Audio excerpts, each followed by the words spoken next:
واقعا نمیفهمم چرا بیشتر آدم ها دوست دارن که خودشون رو با واژه کسشر خدا سر کار بذارن. واقعا خدا کیلو چنده؟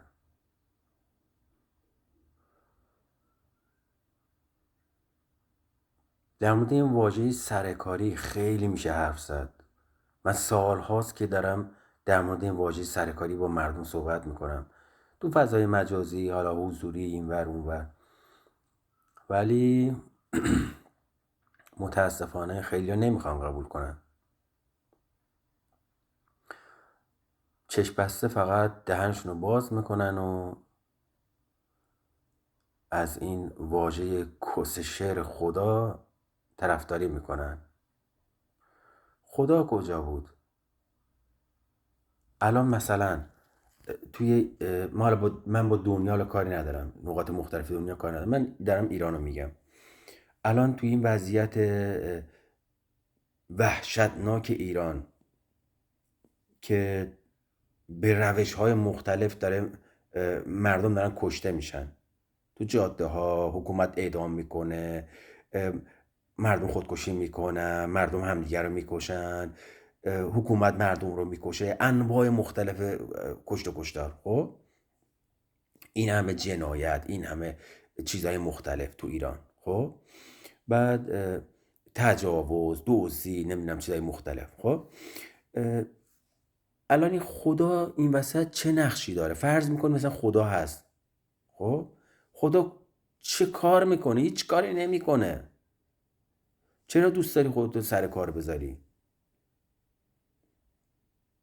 اوکی، اگه دوست داری خودتو سر کار بذاری، خودتو سر کار بذار، به تخمم. ولی خب اون افکارت رو برای خودت نگهدار. افکارت رو برای خودت نگهدار. چرا میای مثلا توی فضای مجازی خدا خدا میکنی که من آتئیست باید بیام برینم بهت؟ من افکار خودم رو دارم، تو هم افکار خودت داشته باش. وقتی میای اون همه کسشر تلاوت میکنی، منم میام در دفاع جواب تو میدم.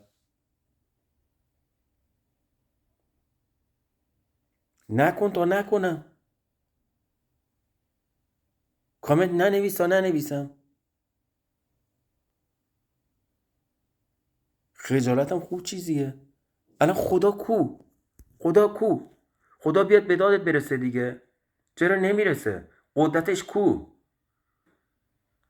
کو واقعا کو؟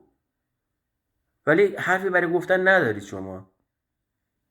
فردا روزی که حالا ایران آزاد شد از دست این آخوندهای مادر جنده کسکش کونی، از دست این آدمای جنایتکار مسلمون کثافت آزاد شد، فردا میخواید بیاید بگید ایران رو خدا آزاد کرد. پس این خدا اون موقعی که شما اون همه آدم کشته شدن، اون همه اتفاقات بد افتاد، اون موقع چرا خدا کاری نمیکرد؟ همین که خودتون بلند شدید، حالا من نمیدونم ایران چجوری میخواد آزاد بشه، با قیام مردم میخواد آزاد بشه، با جنگ کشورهای مختلف میخوان به ایران حمله بکنن آزاد بشه، نمیدونم. دوباره میخواد اسرائیل حمله بکنه، اسرائیل و آمریکا ناتو حمله بکنه، نمیدونم، هر جوری، یا اینکه دوتاش همزمان مردم هم بریزن بیرون، یا به هر حال مردم همراه با جنگ این دوتا همزمان باشه این قضیه، نمیدونم، هرچی. خب این خدا کو؟ کسکش خر، کسکش نفهم، این خدا کو؟ خفه شو دیگه، خفه شو، کیرم تو اون افکارت، خفه شو.